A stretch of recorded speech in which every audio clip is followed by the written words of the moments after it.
السلام علیکم. I am یشر فرام کلاس پری 9th. آج میں آپ کو آداب اسلام کے بارے میں بتاؤں گی.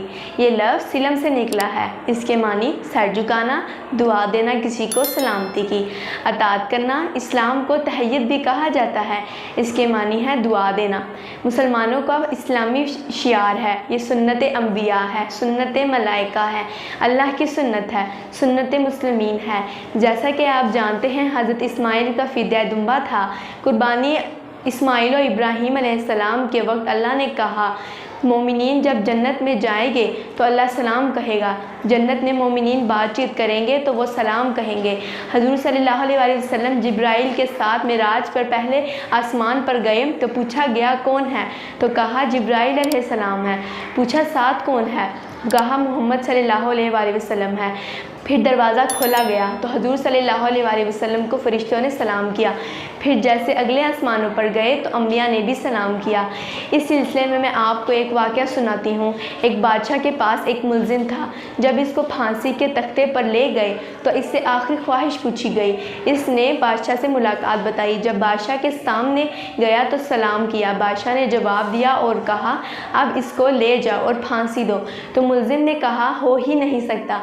تو بادشاہ کے پوچھنے پہ اس نے کہا آپ نے میرے سلام کے جواب میں میری سلامتی کی ضامنی دی ہے.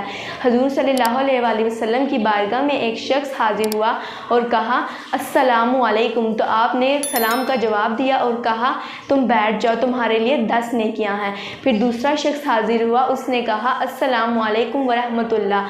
تو آپ نے سلام کا جواب دیا اور کہا تم بھی بیٹھ جاؤ، تمہارے لیے 20 نیکیاں ہیں.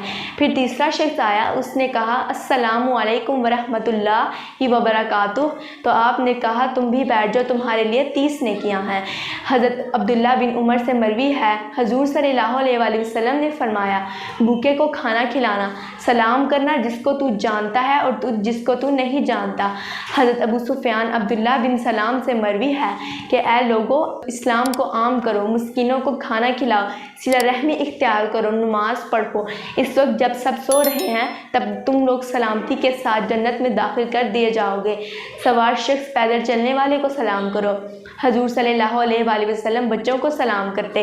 اگر فتنے کا خدشہ ہو تو مرد عورت کو سلام کر سکتا ہے، لیکن یہ ہے کہ سلام نہ کرے. حضور صلی اللہ علیہ وسلم نے عورتوں کو بھی سلام کیا. غیر مسلم کو سلام نہ کرو. حضور صلی اللہ علیہ وسلم نے فرمایا جب تمہارا گزر یہود و نصارہ کے پاس ہو تو ان کا راستہ تنگ کر دو اور ان کو سلام نہ کرو. بعض اوقات لوگ اسلام کرتے ہوئے مختلف الفاظ ادا کرتے ہیں، جیسا کہ السلام علیکم تم پر موت ہو، السلام علیکم تم خوشی کو ترسو، السلام علیکم تم برباد ہو جاؤ، السلام علیکم تم پر لعنت ہو. جیسا کہ آپ جانتے ہیں کہ اگر ہم اس طرح کے الفاظ ادا کریں گے تو ہم کسی کو دعا نہیں بلکہ بد دعا دے رہے ہیں. اسی لیے ہمیں السلام علیکم کہنا چاہیے. اس کے معنی ہے تم پر سلامتی ہو، تاکہ دوسرا بھی جواب میں کہے وعلیکم السلام، تم پر بھی سلامتی ہو. شکریہ.